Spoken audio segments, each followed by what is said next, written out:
मृग जळवत जाईल लया।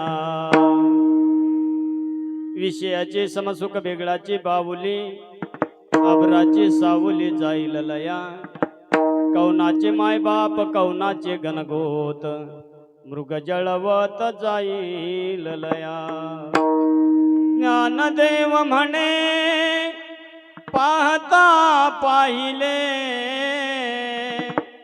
स्वप्नीचे चेईले जाईल लया। कौनाचे मायबाप कौनाचे गणगोत मृग जळवत जाईल लया। विठ्ठला विठ्ठला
शारंग धरू साते आलिया ओळंगा शारंग धरू नाही तरी संसारू जाईल रया। कौनाचे मायबाप कौनाचे गणगोत मृग जळवत जाईल लया। यौंत प्रविश्य मम वाचमिमां प्रसुप्तां संजीवं प्राणान्नमो भगवते पुरुषाय तुभ्यं। पांडुरंगा करू प्रथम नमन पांडुरंगा करू प्रथम नमन पांडुरंगा करू प्रथम नमन पांडुरंगा करू प्रथम नमन। सरे चरण संताची दुसरे चरण संताची दुसरे चरण संताची त्यांच्या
कथेचा विस्तारू बाबाजी सद्गुरु दास तुका कलावज्ञ जीवोदरार्थावतारम कलांकांकते ज्योति कामोदि वक्त्रम खलानि शिवादापनोदारदक्षम समाधिस्थमूर्तिं भजे ज्ञानदेवं. ओम नमो ज्ञानेश्वरा. करुणा करा दयाळा, तुमचा अनुग्रह लादलो, पावन झालो चराचरी. मस्तक ही पायावरी, मस्तक हे पायावरी, मस्तक ही पायावरी, मस्तक हे पायावरी. या वारकरी संतांच्या, या वारकरी संतांच्या, या वारकरी संतांच्या, या वारकरी संतांच्या, या वारकरी संतांच्या, या वारकरी संतांच्या. मस्तक हे पायावरी, वारकरी संतांच्या, या वारकरी संतांच्या, या वारकरी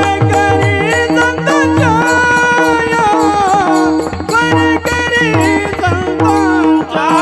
मस्तक हे पायावरी, या वारकरी संतांच्या, या वारकरी संतांच्या, या वारकरी संतांच्या. काय माझी वाणी मानेल संताची, रंजव चित्ताशी आपुलिया. श्री गुरुचरण सरोज रज निज मन मुकुर सुधारी. वर्णव रघुबर विमल जसो जो दायक फलचारी. बुद्धिहीन तनु जानकी, सुमिरो पवन कुमार. बल बुद्धि विद्या देहु मोहि, हरऊ कलेश विकार. ठला ठला ठला विठ्ठल विठ्ठल हे साथे आलिया ओळंगा शारंग धरून, नाही तरी संसारू जाईल रया. कौनाचे मायबाप, कौनाचे गणगोत, मृग जळवत जाईल लया. आत्मतेजस कैवल्य सम्राट ज्ञानीयाचे राजे अलंकापूर निवासी माऊली ज्ञानोबा आहे. वैराग्याचे मूर्तिमंत पुतळे देवनिवासी वैकुंठवासी जगद्गुरु तुकोबा आहे. वैराग्य मूर्ती ज्ञानमूर्ती समर्थ सद्गुरू संत श्री नारायण महाराज श्री क्षेत्र आंबे टाकळे आदी करून सर्व संत मंडळींच्या चरणी आणि तुम्हा सर्व श्रोते मायबापांच्या, टाळकऱ्यांच्या, वारकऱ्यांच्या चरणी साष्टांग नमन करून सेवेला सुरुवात. ठल विठ्ठल.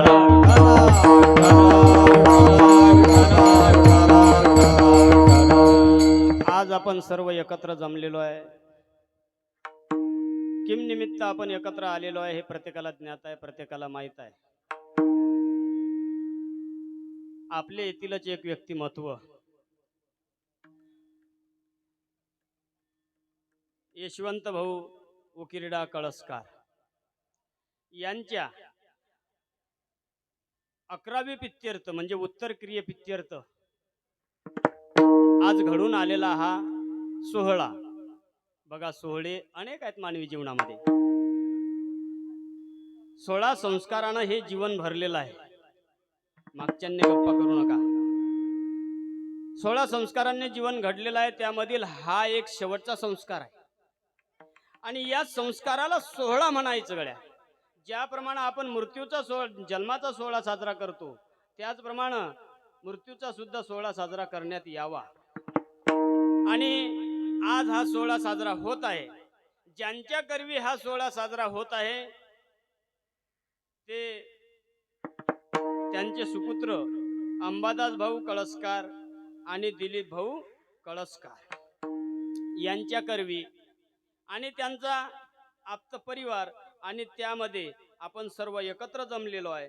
आणि या कार्यक्रमाची पूर्तता करण्याकरता सेवेकरता निवडलेला अभंग कैवल्य सम्राट ज्ञानीयाचे राजे अलंकापूर निवासी माऊली ज्ञानोबा आहे यांचा जेमतेम सर्वांच्या परिचयातील, टाळकऱ्यांच्या, वारकऱ्यांच्या जेमतेम सर्वांच्या परिचयातील सरळ साधा सोपा अभंग सेवेकरता निवडलेला आहे. वास्तविक बघितलं तर इथं येण्या अगोदर दुसरा अभंग घेण्याचा विचार होता, पण म्हटलं टाळकरी कमी आहेत, आपला साधा अभंग घ्यावा. जरी अभंग आपल्याला साधा वाटत असला परंतु त्यामधील अर्थ फार गहन आहे. आता आपण सर्व एकत्र जमलेलो आहे. जिथपर्यंत आपल्याला त्या अभंगामध्ये शिरता येईल तिथपर्यंत आपण शिरण्याचा प्रयत्न करू. ठल विठ्ठल. विठ्ठल विठ्ठल कार्यक्रमाची पूर्तता करण्याकरता काही बाहेर गाऊन आलेले आहेत. नातेवाईक आप्तेष्ट यांना यावंच लागतं. का यावं लागतं हे मी तुमच्या समोर विषय मांडत नाही, पण त्यामध्ये आपला सोहळा साजरा करण्यामध्ये ज्यांचा भरणा इथं पडलेला आहे, मृदंग सम्राट, मृदंगाचे महामेरू, की ज्यांचं महाराष्ट्रात नाव आहे, मांडकेकर भाऊ. परवा दिवशीच भेट झाली आमची, आज इथं हजर. असेच आम्हाला सांभाळत राहा तुम्ही. उत्कृष्ट असा पखवाज वाजवतात. त्यामध्ये अनेक करून बाहेर गाऊन आलेले आमचे शंकर महाराज आहेत, स्वतः कीर्तनकार आहेत. ते त्यांना म्हटलं जरा तुम्हाला यावं लागतंय. शंकर महाराज बोसरी लाखनवाळा यांनाही धन्यता द्यावी. ठल विठल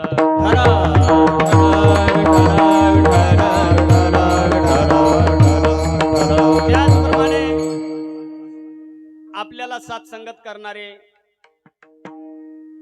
आपल्याच भागातील, की ज्यांनी आम्हाला आजपर्यंत सांभाळलं, ज्यांच्या गावामध्ये आम्ही येतो, सोहळा साजरा करतो, त्यांचा सप्ताह, आमचे शिवाजी महाराज, त्या शिवाजीच्या हातामध्ये तलवार होती आणि या महाराजांच्या हातात टाळ आहे. ते सुद्धा आपला कार्यक्रम साजरा करून देतील अशी मी त्यांना विनंती करतो आणि आपल्या विषयाकडे आपण वळण्याचा प्रयत्न करू. ठल विठल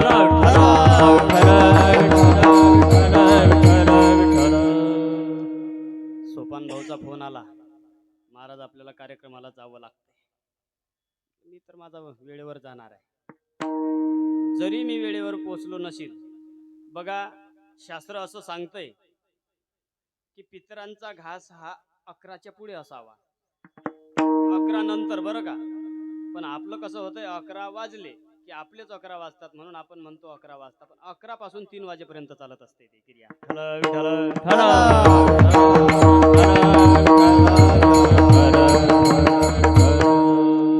बघा हे मानवी जीवन आहे गड्या.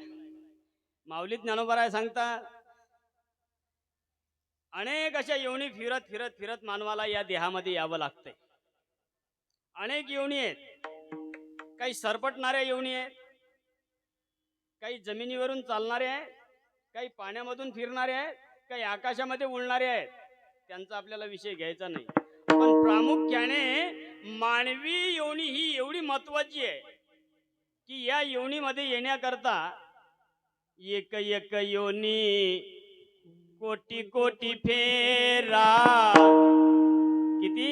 एका एका योनीमध्ये 84 लक्ष योनी आहेत आणि त्या 84 लक्ष योनीमध्ये फिरता फिरता मग लागे वारा मनुष्य देही, मग केव्हा हा देह मिळतो आपल्याला. साधा सोपा सरळ आपल्याला हा देह मिळत नाही गड्या.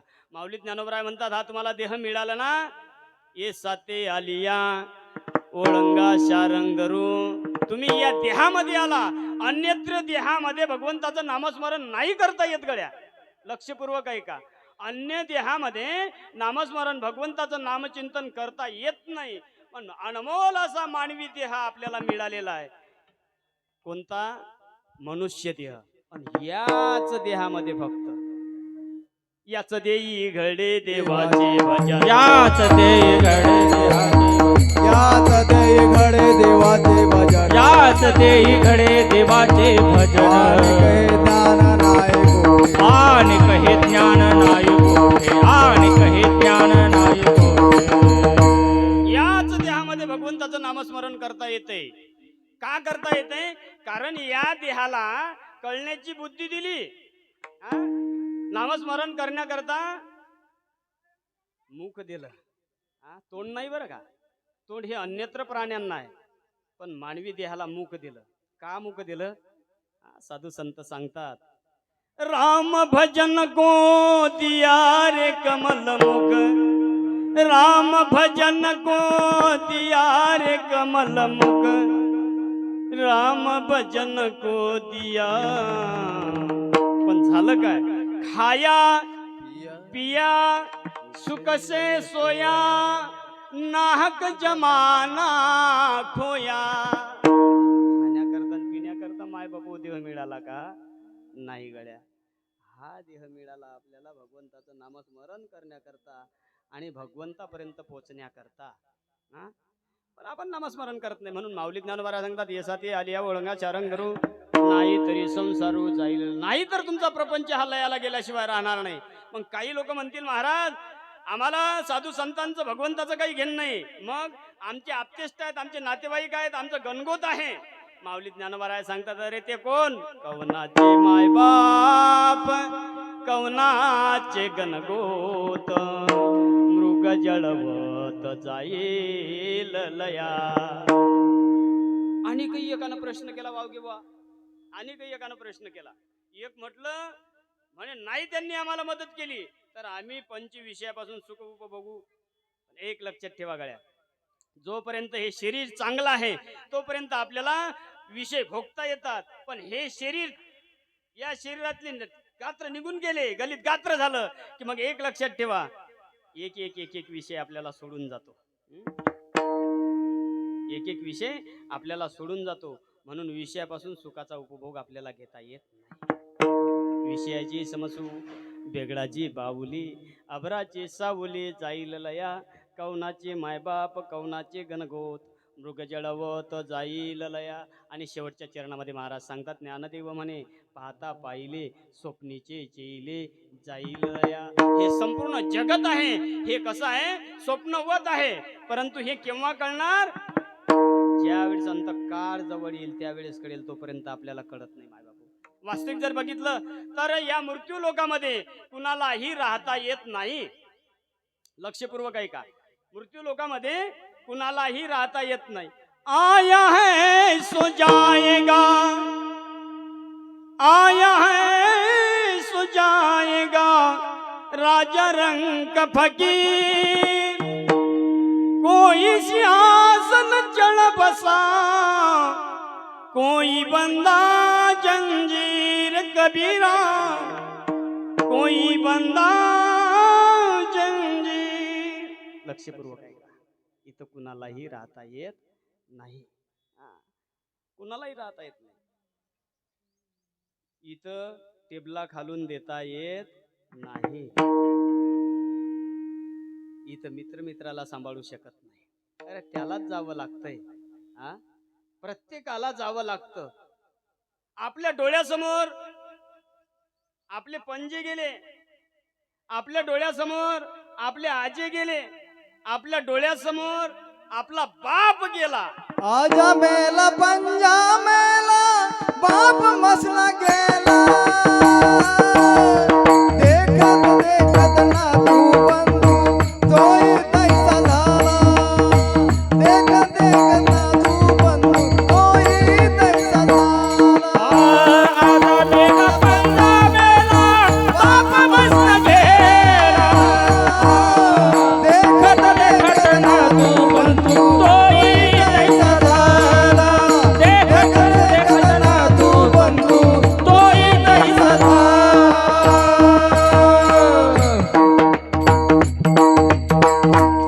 आजा मेला, पंजा मेला. अरे हे जीव आहेत, यांना राहता येतच नाही. बरोबर आहे, शंकर महाराज परमाणू चांगलं उचललं. यांना तर राहता येतच नाही. पण इथं आलेल्या देवादिकांना सुद्धा राहता येत नाही. येते उरू नाही आले अवतार, येरते पामर जीव किती. देवादिकांना राहता येत नाही गड्या इथं. कोणता देव राहिला का दादा? देवादिकांना राहता येत नाही, साधू संतांना राहता येत नाही. मग आपल्याला राहता येईल का या देहामध्ये? नाही गड्या, आपल्याला पण राहता येत नाही. मरण हे अटळ आहे. मरण हे येणारच आहे. बरं मला एक सांगा, मरण येणं चांगलं की वाईट?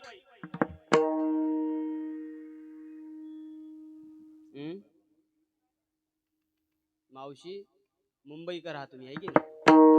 मग मला सांगा, मुंबईचं वातावरण इथलं वातावरण कसा फरक आहे? इथलं चांगलं आहे.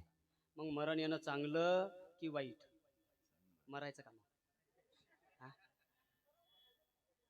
नाही हो, मरावं कुणालाही वाटत नाही. लक्षपूर्वक ऐका, मरावं कुणालाही वाटत नाही. एक दृष्टांत देतो. सोपान बुवा, आपली वेळ झाली, 11 वाजून गेली आणि अजून मी पार्श्वभूमी मांडत नाही कीर्तनाची. 11 वाजून गेली. म्हणूनच अगोदर मी सांगितलं की 11च्या पुढं काय करतात ते करतात. असा नियम आहे आपला की 11च्या पुढं पितर जेवायला येतात. पण कीर्तन कशासाठी ठेवायचं हेच माहित नाही आपल्याला. हा, कीर्तन प्रवचन कशासाठी ठेवायचं तेरव्यामध्ये आपल्याला माहित नाही. सांगणार मी आज शिरल्यानंतर. बघा, एक दृष्टांत देतो आणि पुढे चालतो.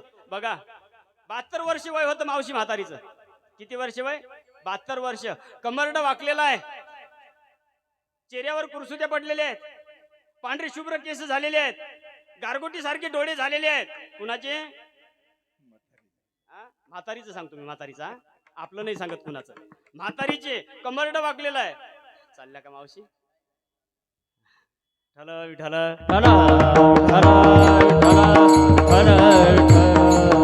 म्हातारी सकाळी सकाळी 6 वाजले. सकाळी 6 वाजता म्हातारी उठली, हातामध्ये झाडू घेतला आणि अंगण झाडायला सुरुवात केली म्हातारीनं. आणि अंगण झाडायला सुरुवात करता करता म्हातारीच्या पुढ्यामध्ये यमराज येऊन उभे राहिले. जय हरी मावशी, जय हरी. कोण तू? यम है हम. कुठून आला? आंबे टाकडीवरून. कशासाठी आला? मावशी, मला बोलायला एवढी वेळ नसते. मी आलो म्हणजे पटकन उचलत असतो, बोलायला सुद्धा वेळ देत नाही. माशी पाक पाकडी. तो आला म्हणजे उचलण्याचंच काम करतो गड्या. म्हातारी म्हटली, आज तर नाही. काय म्हटली म्हातारी? आज तर नाही, मी आज येऊ शकत नाही रे. मग उद्या ऍडजस्टमेंट पॉलिसी, ऍडजस्टमेंट करायला पाहिजे. उद्या येणार की नाही तू?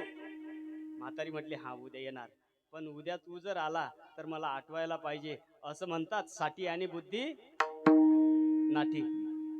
विसरबोडी आहे मी, मला आठवत नाही. म्हातारीनं घरामधून एक खडू आणून दिला दादा यमराजाच्या हातावर, आणि मेन दरवाजावर खडून मोठ्या अक्षरामध्ये यमराजाने लिहिलं, मावशी उद्या येतो. निघून गेला यमराज. दुसऱ्या दिवशी म्हातारी उठली, अंगण झाडायला सुरुवात केली. अंगण झाडता झाडता यमराज समोर उभे राहिले. जय हरी मावशी. कोण तू? तो नाही का मी काल आलो होतो? काल आला होता तू? हो, मी काल आलो होतो. मग मला कसं आठवत नाही? मावशी, मी काल दरवाजावर लिहून ठेवलं होतं की उद्या येतो. वाचून दाखवलं मग यमराजानं. म्हातारीला वाचून दाखवलं. म्हातारीला ऐकायला येईल एवढ्या जोराच्या आवाजात, मावशी उद्या येतो. म्हातारी म्हटली, मग ये ना उद्या. अरे मी सांगत असतो गड्यो, लक्षपूर्वक ऐका. माणूस हा माणसाला फसवतो, यामध्ये विशेषता नाही. माणूस हा संतांना फसवतो, यामध्ये विशेषता नाही. माणूस हा देवाला फसवतो, यामध्ये विशेषता नाही. पण ज्याच्या ताब्यामध्ये हे शरीर आहे त्याला सुद्धा फसवल्याशिवाय राहत नाही. आई रे बेईमान दुनिया, आई रे बेईमान दुनिया, आई रे बेईमान दुनिया, आई रे बेईमान दुनिया,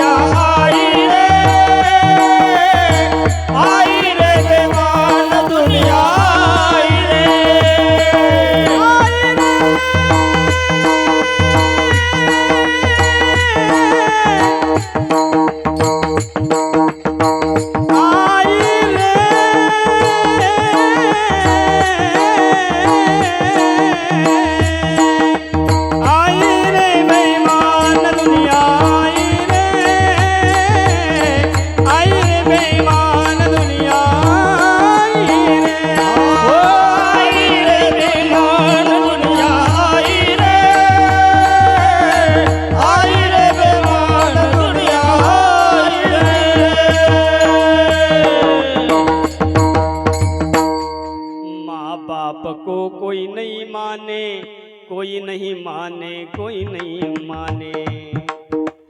औरत का बहुमान, औरत का बहुमान. आई वडिलांना कोणी आज ओळखत नाही गड्या, कुणीच नाही. मला तर असं वाटते, बोलू का गड्या, नोकरदारापेक्षा शेतकरी पुरला रे, शेतकरी पुरला. आज नोकरदाराला जीवन जगण्याकरता, स्वतःच्या जीवनाकरता वेळ नाही, स्वतःला वेळ देण्याकरता वेळ नाही. आज शेतकरी असा आहे, शेतकरी म्हणते गड्या, हे माझे आई वडील आहेत, मी यांना विसरणार नाही, माझे जन्मदाते आहेत. लक्षपूर्वक ऐका, आज शेतकऱ्याचे मायबाप शेतकऱ्याच्या घरात आहेत. लक्षपूर्वक ऐका, आणि शेतकऱ्याची गाय शेतकऱ्याच्या गोट्यात आहे, म्हणून आमचा देश आज सुरक्षित आहे. ठल विठल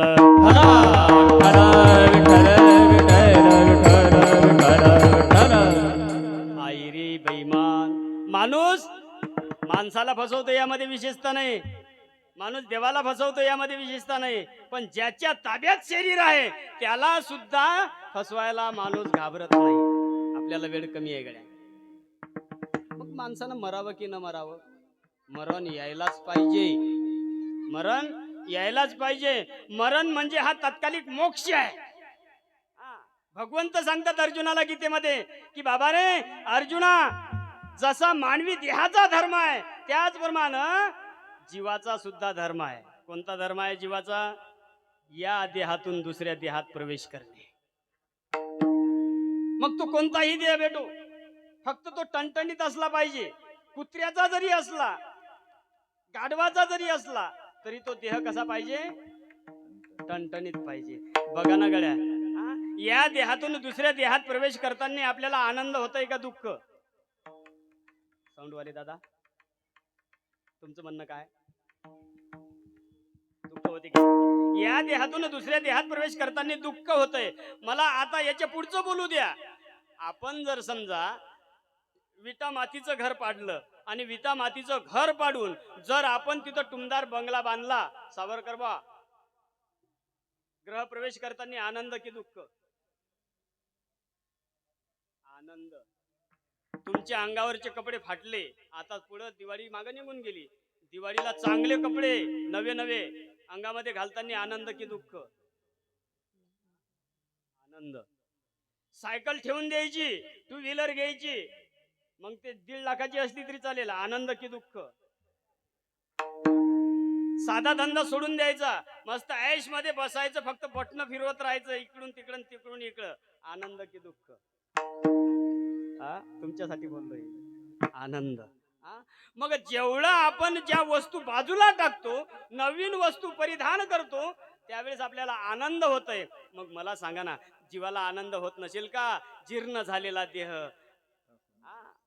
हातपाय वाकत नाही, डोळे गारे गारे झाले, दिसत नाही डोळ्यांनी.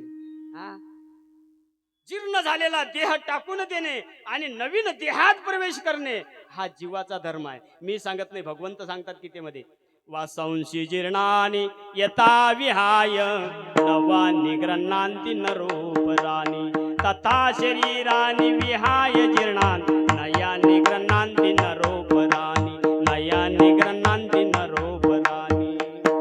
हे फक्त मला आणि यांनाच कळलं असेल काय बोललो तर. मग त्याच्यासाठी माऊली ज्ञानोबा म्हणतात, जैसे जीर्ण वस्त्र सांडीजे नूतनची अर्पिजे अवेरीजे. भगवंत सांगतात बाबा रे, जीवानं या देहातून दुसऱ्या देहात प्रवेश करावा. साधू संतांनी आपल्याला सावध केलं या देहामध्ये आल्यानंतर, पण आपण सावध झालो नाही. आपल्या समोर असे किती गेले आजपर्यंत. काही काही लोक म्हणतात, राव आमचे खांदे झिजले हो, नेऊन टाकता टाकता. असं आपल्याला वाटतच नाही. गेला तो गेला, पण असं आपल्याला वाटत नाही कधी की एक दिवस आपल्याला सुद्धा जावं लागेल. हे कुणालाही कळत नाही. आपल्याला वाटतच नाही आपण मरतो. आणि ज्याला असं वाटते की मला एक दिवस मरावं लागेल, तो चुकीचे कामं कधी करणारच नाही. आणि चुकीचे कामं जर आपल्या हातून होत असतील, मायबाबू लक्षपूर्वक आहे का, आपल्याला आपल्या हातून चुकीचे कामं होतात याला कारण आपल्याला आपलं मरण जवळ येत आहे हे आपल्याला कळत नाही. आपल्याला मित्र सोडून जातात महाराज, बाह्य मित्र सोडून जातात, यामध्ये विशेषता नाही. पण आपले जवळचे मित्र आपल्याला सोडतात, पण आपण सावध होत नाही. आपले जवळचे मित्र सांगूच का कोण आहेत आपले जवळचे मित्र? आता मला इकडं वाकावं लागतंय. मी पहिलेच यांना सांगितलं होतं की यांना इकडं बसवा, मला तुमच्या सोबत बोलायचं ना. आपण चांगल्या ठिकाणी बसलेलो प्रकाश भाऊ, चांगल्या ठिकाणी बसलेलो, पण आपण जर समजा चांगल्या ठिकाणी बसून जर आपण मांडी घातली नाही, ताट बसलो नाही, आणि अचानक जर एखाद्याला विचारलं आपण, दादा जरा सरळ बसा, ही जागा चांगलं बसण्याची आहे, ते तिकडून आपल्याला उत्तर येतंय, ते आपल्याला सांगतंय काय करावं महाराज, चांगलं बसता येत नाही हो. का बसता येत नाही? गुडघे गेले. तरी आपल्याला कळू नाही राव, आपलं आयुष्य आता कमी व्हायला लागलं. गुडघे गेले तरी आपण बेसावध. एखाद्याला म्हणावं, दादा तुम्हाला डोळे आहेत पण तुम्ही काढून ठेवला आहे की नाही, तुम्हाला डोळे आहेत पण तरी सुद्धा तुम्ही चष्मा लावला. ते काय म्हणते आपल्याला, महाराज काय करावं राव, या डोळ्यांनी दिसत नाही म्हणून हे दुसरे डोळे लावले. म्हणजे डोळ्यांनी आपल्याला सोडलं, गुडघ्यांनी आपल्याला सोडलं. एखाद्याला म्हणावं, या ना राव, चार चौकात बसलो आम्ही, या जरा सुपारी खा. ते म्हणते, महाराज आयुष्यभर सुपारी नाही खाल्ली हो. मोठमोठ्या नळ्या फोडल्या, नळ्या पचवल्या, काही काटे पचवले, काही कोणाची गिट्टी पचवली, कोणाचं संडास पचवलं. आता चावता येत नाही महाराज. का? याला कारण आहे की आमचे दातांनी सोडलं आपल्याला, डोळ्यांनी सोडलं, गुडघ्यांनी सोडलं. पण एक लक्षात ठेवा, आपलं म्हातारपण जवळ आलं हे जर आपल्याला कोण सांगत असेल सगळ्यात अगोदर, तर आपल्या कानाजवळचा एक केस पांढरा झाला की मग समजायचं की आता आपल्याला म्हातारपण सुरुवात झाली. एक केस पांढरा झाला तर म्हातारपणाला सुरुवात होते. आमचे सगळेचे सगळे पांढरे होतात. आम्ही ते काहीतरी आणतो, ते काळं काळं, आम्ही पांढऱ्याचे काळे करतो, पण तरी सुद्धा आम्ही सावध होत.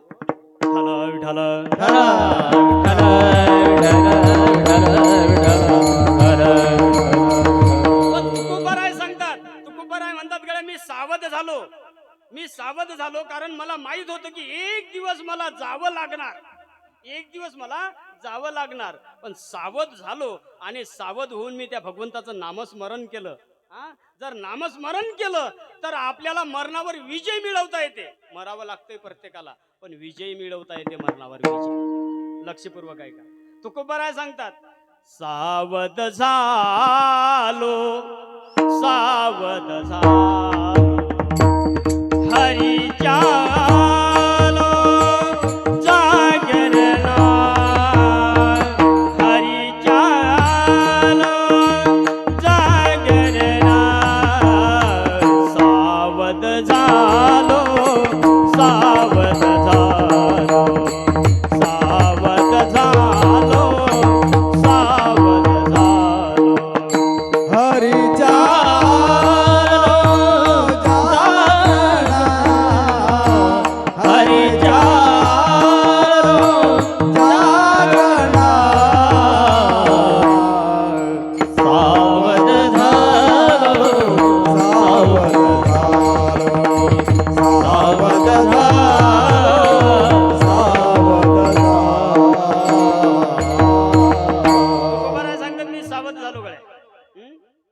साधू संतांनी देवालाही सावध केलं, साधू संत स्वतःही सावध झाले आणि जीवालाही सावध केलं. जीवाला सांगतात उठा जागेवारे आता, स्मरण करा पंढरीनाथा, भावे चरणी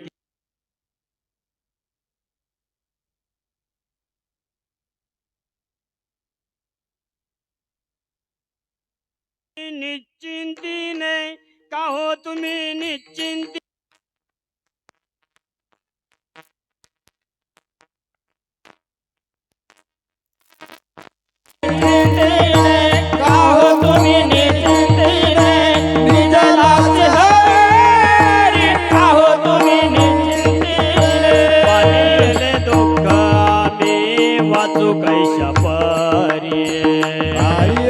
दुःख में वाचो कैसा पारी. का हो तुम्ही निश्चिंतीने निजलाचे हारी. का हो तुम्ही निश्चिंतीने निजलाचे हारी. का हो तुम्ही निश्चिंतीने निजलाचे हारी. का हो तुम्ही निश्चिंतीने. झोपू नका. तुम्ही झोपा काढण्याकरता म्हणजे देवालाही जागृत केलं, हा, देवालाही जागृत केलं, स्वतः साधू संतही जागृत झाले आणि लक्षपूर्वक एका जीवालाही सुद्धा सावध केलं. जीवाला सुद्धा सावध केलं. एक दिवस जावं लागते गड्या. आपण म्हणू की या देहातून वाचवण्याकरता आम्हाला डॉक्टर आहेत, असं म्हणतो ना आपण की शेवटी वा प्रयत्न डॉक्टरांचे. पण एक लक्षात ठेवा, आपल्याला डॉक्टर सुद्धा वाचवू शकत नाही. दवाखान्यात आपलं पेशंट आपण नेलं ना तर डॉक्टर सुद्धा सांगतात, दादा तुमच्याजवळ पैसा भरपूर आहे गड्या, तुमच्याजवळ पैसा भरपूर आहे. पण एक लक्षात ठेवा, पैसा हा परमेश्वर नाही, पैसा हा परमेश्वर नाही. एक दिवस जावं लागतं. पण तुम्ही निश्चित लक्षात ठेवा, जर त्याची कृपा असली, प्रयत्नांती आपण म्हणतो ना, प्रयत्नांती परमेश्वर, शेवटी देवावरच विश्वास ठेवावा लागेल तुम्हाला. पण काही काही लोक असे आहेत राव, देवावर विश्वास नाही, नामस्मरण नाही, काहीच नाही. आपली वेळ होत आली. हा? बर बघा, दोघं भाऊ होते, सोपान भाऊ तुमच्यासारखे दोघं भाऊ होते. एक आस्तिक होता, एक नास्तिक होता. आस्तिक कळलं का तुम्हाला? आस्तिक म्हणजे जो भगवंताचं नामस्मरण करतो त्याला आस्तिक म्हणतात. नास्तिक म्हणजे जो कधी देवळात जात नाही, मंदिरात जात नाही, देवावर विश्वास नाही, त्याला नास्तिक म्हणतात. ते आस्तिक म्हटलं, महाराज तुम्ही माझे गुरु आहात, मला माझ्या भावाची दया येते राव. तो ते कधी नामस्मरण करत नाही, कधी देवाचं नाव घेत नाही हो.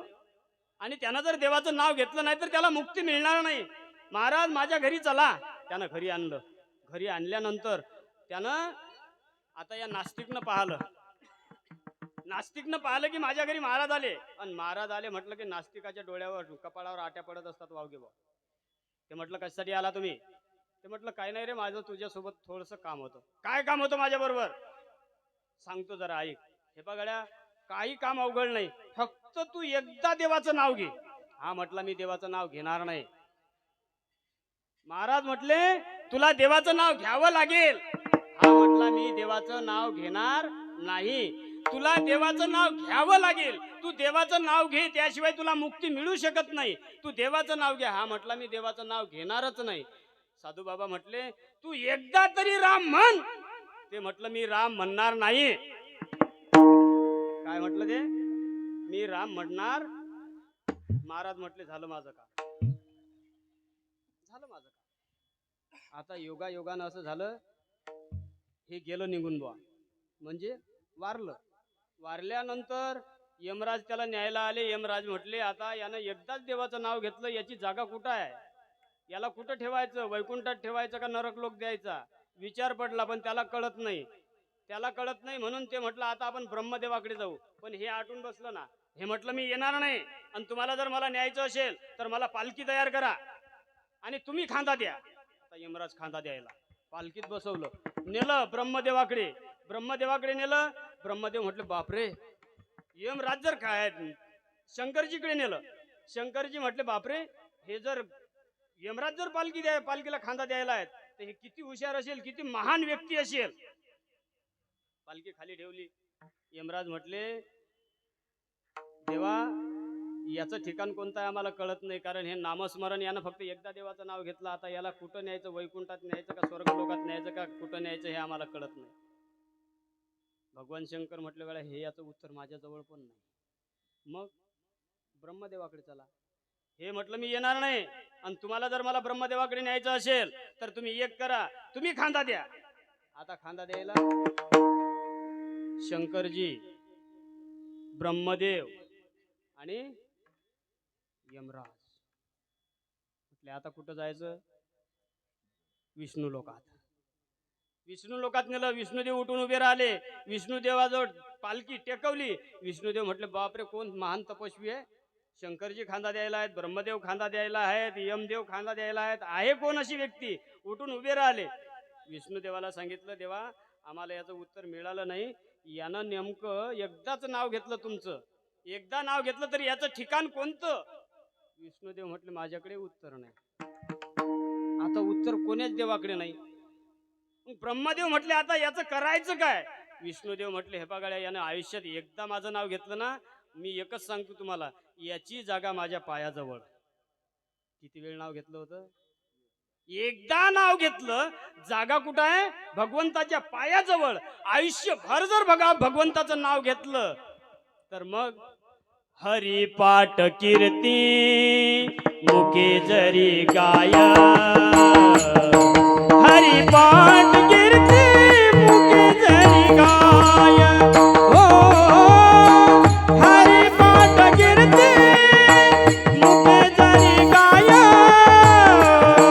हरिपाठ कीर्ती मुखे जरी गाय, हरिपाठ कीर्ती मुखे जरी गाय, हरिपाठ कीर्ती मुखे जरी गाय, हो हरिपाठ कीर्ती मुखे जरी गाय, हरिपाठ कीर्ती मुखे जरी गाय. पवित्राची होय देहाच्याचा,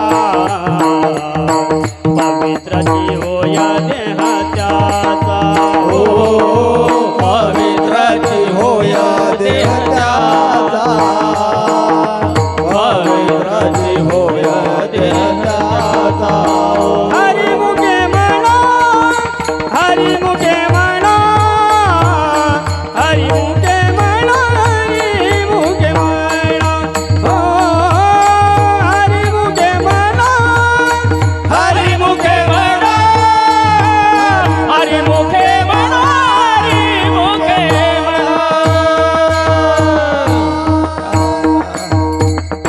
या देहाला सुद्धा आपल्याला पवित्र करता येतंय भगवंताचं नामस्मरण घेतलं तर. हरिपाठ कीर्ती मुखे जरी गाय, पवित्रची होय देह त्याचा. आपण जर भगवंताचं नामस्मरण नाही केलं तर काय होते? अभंगाच्या प्रथम चरण. साते आलिया ओळखाचा रंग, साते आलिया ओळखाचा रंग, साते आलिया ओळखाचा रंग, साते आलिया ओळखाचा रंग. ए सत्य आलिया ओळखाचा रंग रो, ए सत्य आलिया ओळखाचा रंग रो.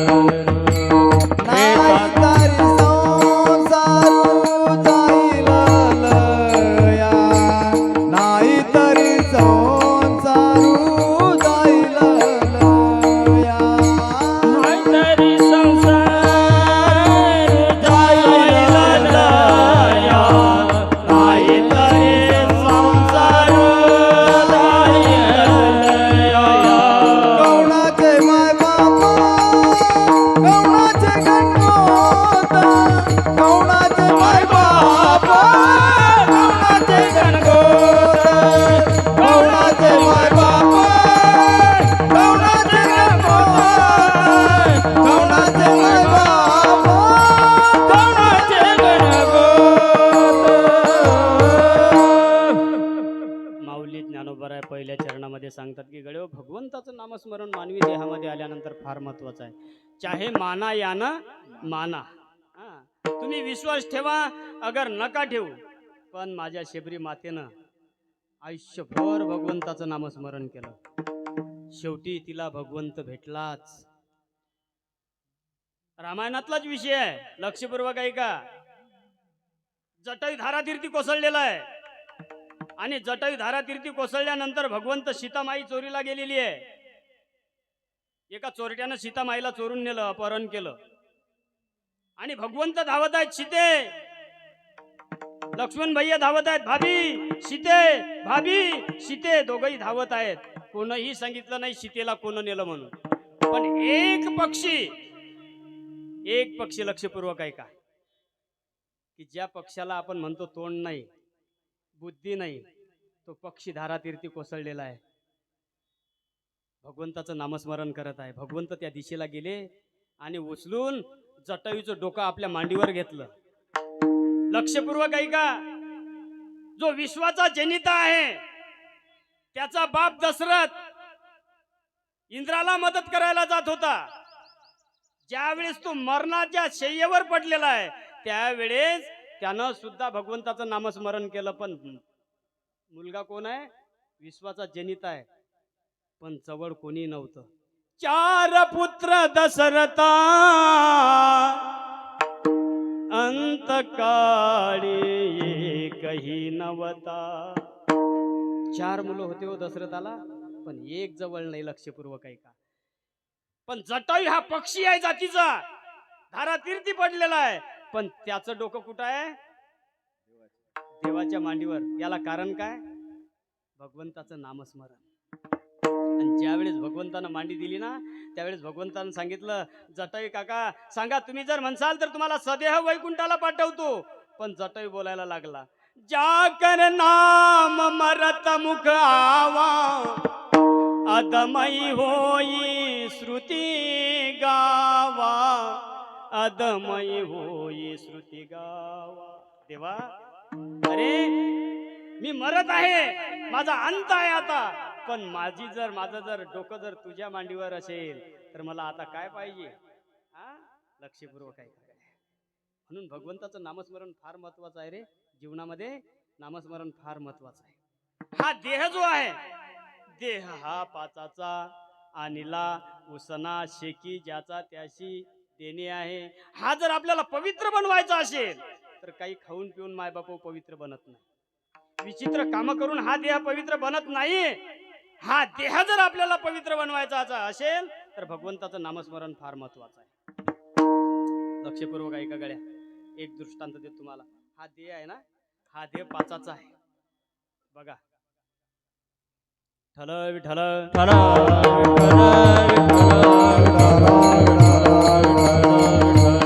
या देहाला कोणी घोंगडी म्हटलेला आहे, या देहाला कोणी मडकं म्हटलेलं आहे, या देहाला कोणी चादर म्हटलेला आहे. या देहाला कोणी चादर म्हटलेला आहे. कबीरदासजी सांगतात, पशु का होत पनैया, पशु का होत पनैया, नर का कछु न होय, नर कर निकर चले तो नर का नारायण होय. वाल्याकोळी एक डाकू होता गड्या. वाल्याकोळी एक डाकू होता, पण भगवंताचं नामस्मरण केलं तर देवाला त्याच्या म्हटलं ऐकावं लागलं, भगवंताला त्याच्या म्हटलं ऐकावं लागलं. अरे एक डाकू जर भगवंताचं नामस्मरण करून तो मनुष्य देहामध्ये येऊ शकतो, माणसासारखा वागू शकतो. आपण माणसंच आहे ना, आपण माणसंच आहे. आपण नाही का बदलू शकणार? आपण संतत्वापर्यंत पोहोचू नाही शकत का? पण त्याला महत्वाची गरज आहे नामस्मरणाची. लक्षपूर्वक आहे का? नामस्मरण मानवी देहामध्ये फार महत्वाचं आहे. या देहाला कोणी चादर म्हटलेलं आहे, या देहाला कोणीतरी चादर म्हटलेलं आहे. कबीरदासजी सांगतात, कबीरदासजी सांगतात की बाबा रे, ही चादर आहे.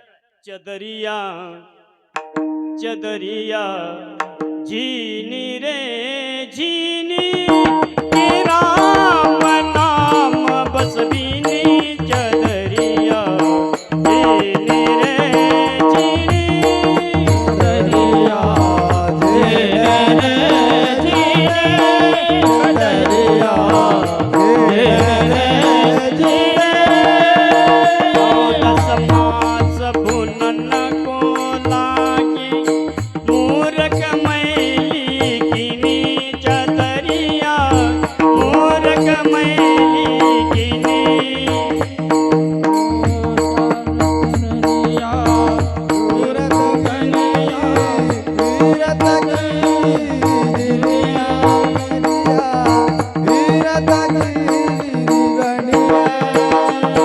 लक्षपूर्वक आहे का?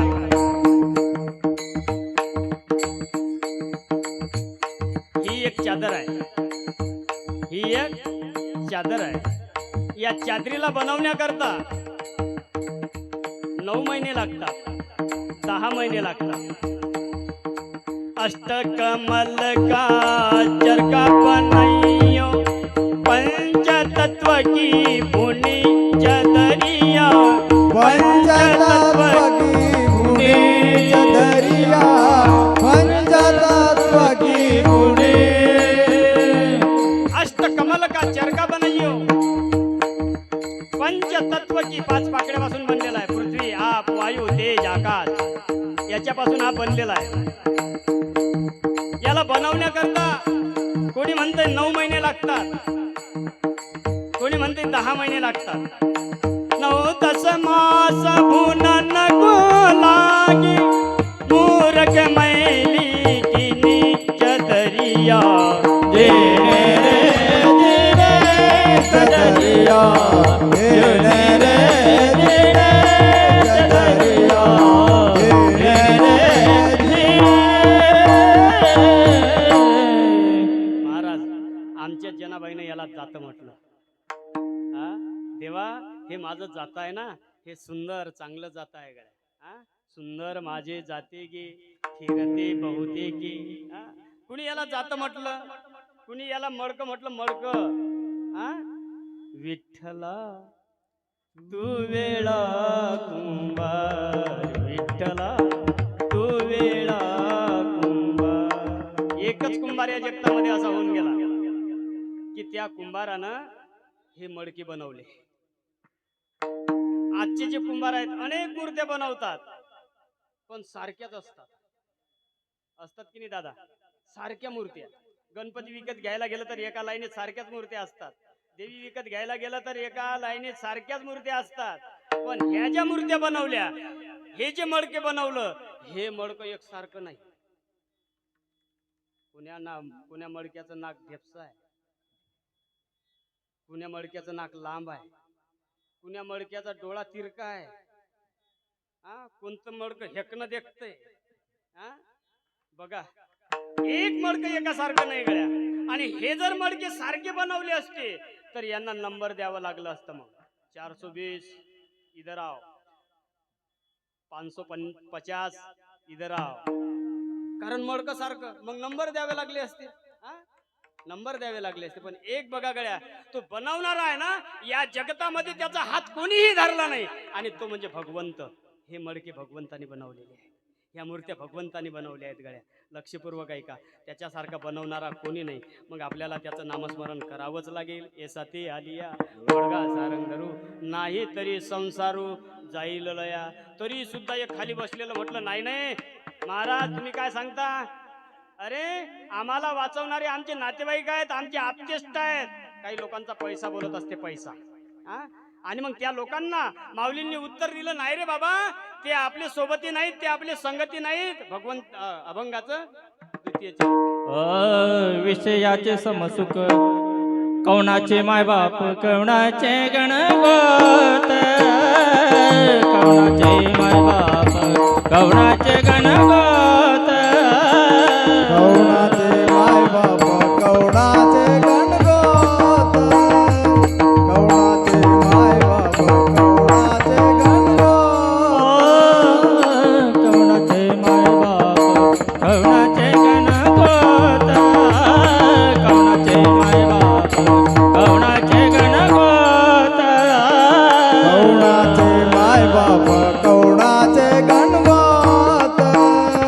कवणाचे माय बाप कवणाचे गणगोत. मुर्ग जडवत जाईल लया, मुर्ग जडवत जाईल लया. कवनाचे माय बाप कवनाचे गणगोत. कवनाचे मायबाप, कवनाचे गणगोत. मुर्ग जळवात जाईल लया. मुर्ग जळवात जाईल लया. कवनाचे मायबाप, कवनाचे गणगोत. कवणाचे माय बाप कवनाचे गणगोत.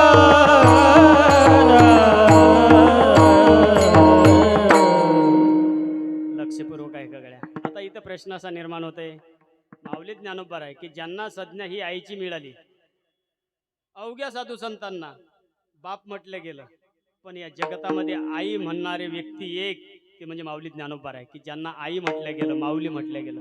आणि त्या माऊलींनी म्हणावं, कवनाचे मायबाप, कवनाचे गणगोत, मृग जळवत जाईल लया.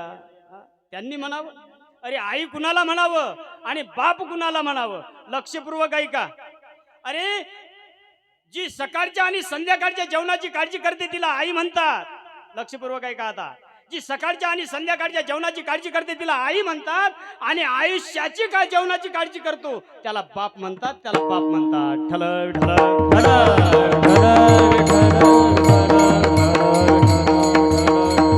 सकाळच्या जेवणाची काळजी करणारी आई आहे. माझ्या मुलाला वांग्याची भाजी चालत नाही, बटाट्याची भाजी चालत नाही, म्हणून कुठून तरी चांगली भाजी कोणाच्या तरी घरी जाणार आणि भाजी आणणार. तिला म्हणायचं आई.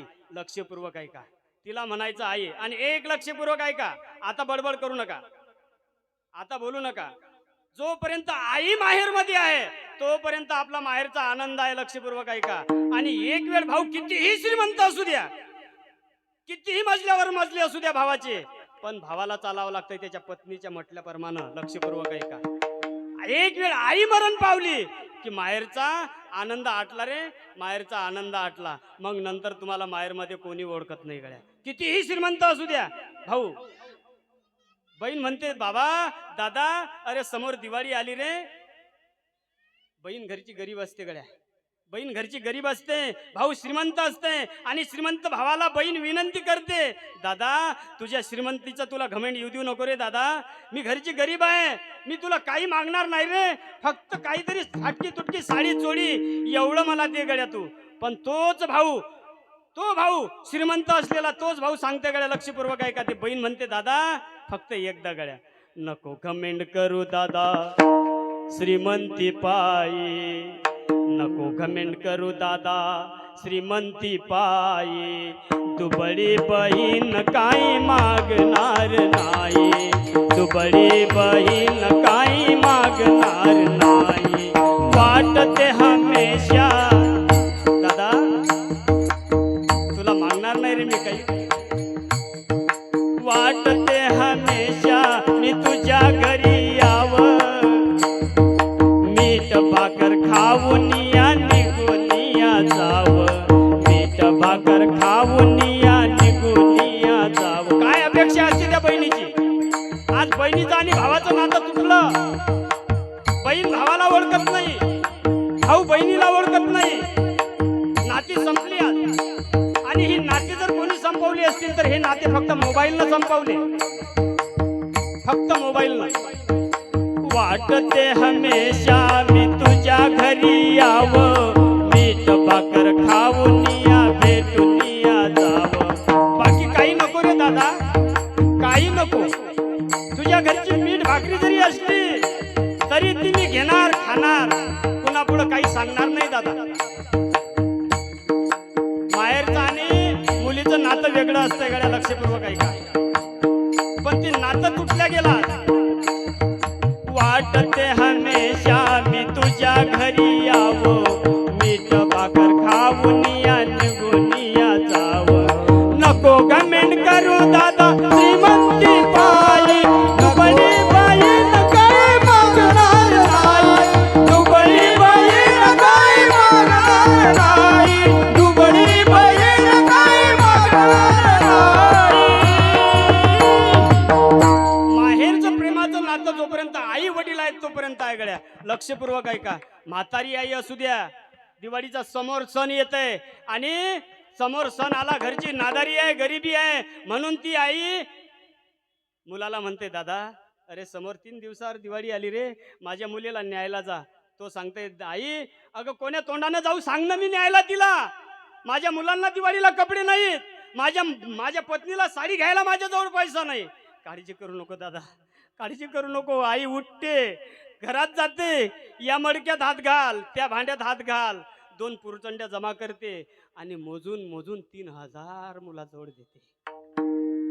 मुलगा विचारते आई अगं तुझ्याजवळ हे पैसे आले कुठून? घड्या पडलेले पैसे, कुरसुत्या पडलेले पैसे आले कुठून?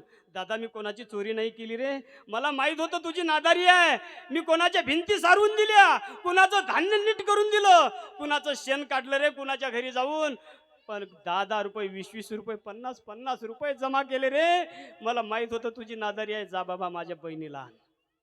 लक्षपूर्वक आहे का गड्या? ठल विठल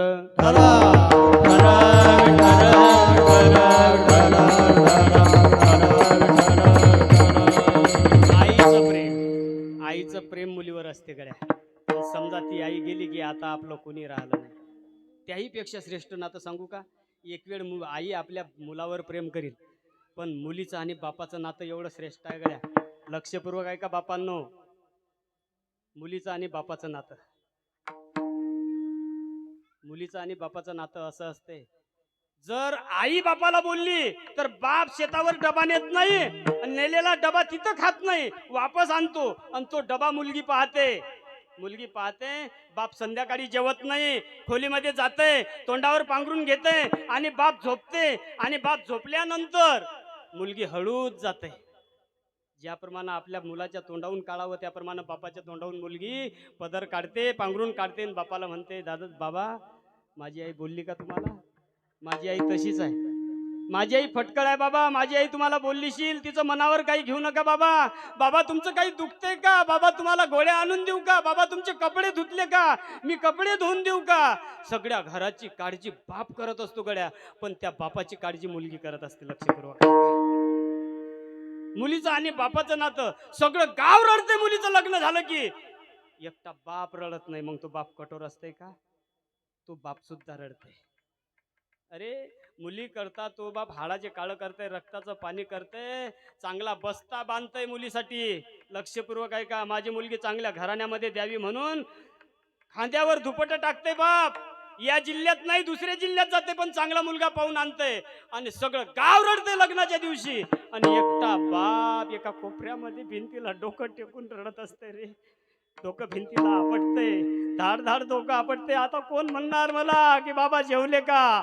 आता कोण म्हणणार मला बाबा तुमचं काही दुखते का? बाबा तुम्हाला कपडे धुवून देऊ का? बापाचं आणि मुलीचं नातं लक्षपूर्वक आहे का? सगळ्यात श्रेष्ठ नातं बापाचं आणि मुलीचं आहे. आणि बघा गड्या, आई वडिलांची सेवा करायलाच पाहिजे.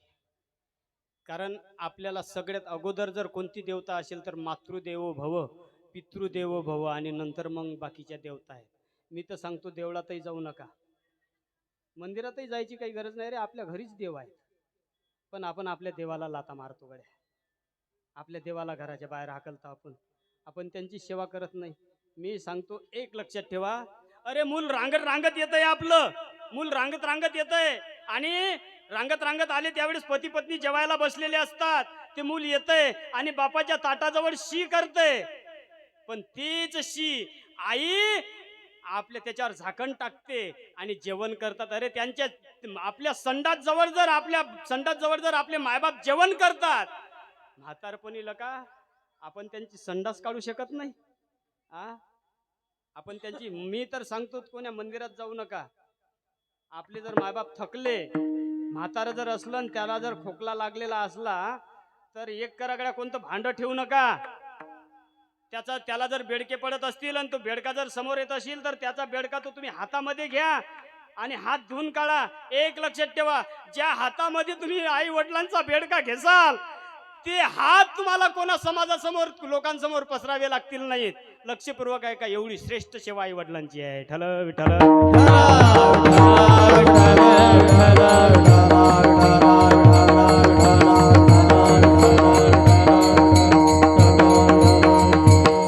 श्रेष्ठ नातगडे आई वडिलांचं आहे.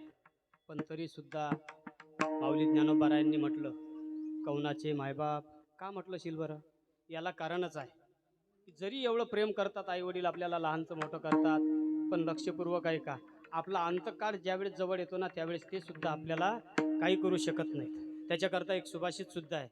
मी आता ते सुभाषित सुद्धा तुम्हाला सांगणार नाही, मागून ऑर्डर आली. एक आहे गड्या, आपल्याला मरणाच्या दाढेतून कोणी चुकू शकत नाही, आणि मरणाच्या दाढेतून चुकवणारे आई वडील नाही. ते आपल्याला जन्म देऊ शकतात पण मरणापासून वाचू शकत नाहीत. आपले आप्तेष्ट, आपले नातेवाईक आपल्याला चुकू शकत नाहीत. म्हणून कौनाचे मायबाप कौनाचे गणगोत. लक्षपूर्वक आहे का? एक अभंग आहे महाराज, मी म्हणत असतो गड्या तो अभंग, पण आता वेळ नाही आपल्याला.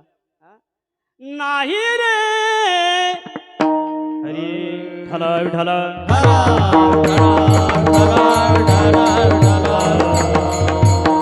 नाही कुणाचे कोणी, अंती जाशील एकला प्राण्या, माझे माझे म्हणून. बहीण कुणाची, भाऊ कुणाचा, कोण कुणाचे सखे सोय रे. हो दिवसाची जवानी वेड्या पुढे नाही टिकणार रे. हा? वृद्धपण येता जवळी वैद्य काय करणार. कोणीही वाचू शकत नाही मायबापू. आणि आपल्याला मरणातून वाचता येत नाही, पण एक लक्षात ठेवा, आपल्याला मरणातून तरता येते. ते कसं? फक्त भगवंताचं नामस्मरण. अंतकाळीचा सोयरा तुका म्हणे विटू खरा. अंतकाळ जर आपल्याला चांगला करायचा असेल तर भगवंताचं नामस्मरण. म्हणून माऊली सांगतात, कवनाचे मायबाप कवनाचे गणगोत मृग जळवत जाईल लया. आणि शेवटी सांगतात विषयाचे समसुख. आपण म्हणून विषयापासून सुख मिळतंय, विषयापासून आपल्याला सुख मिळू शकत नाही. पृथ्वी आप वायू तेज याच्यामध्ये आपला देह विलीन होणार. म्हणून माऊली ज्ञानोबराय सांगतात की विषय सुद्धा आपल्याला सुख देऊ शकत नाहीत. शब्द स्पर्श रूप रस गंध हे विषय आहेत, हे आपल्याला सुख देऊ शकत नाहीत. विषयाचे समसुख भेगळाची बाहुली अभराची सावली जाईल लया.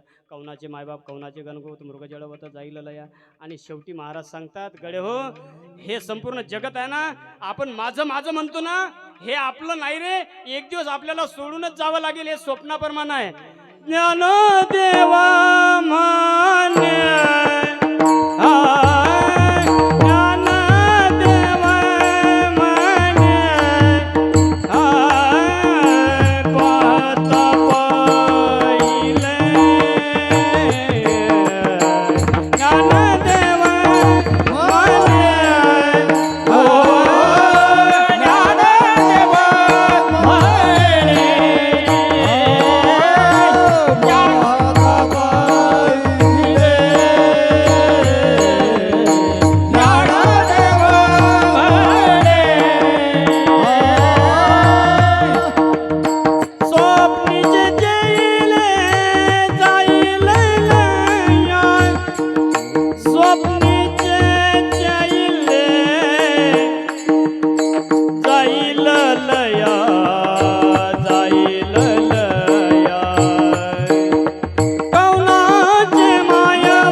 स्वप्नेचे चेईले जाईल लया. कवनाचे मायबाप कवनाचे गणगोत मृग जळवत जाईल लया.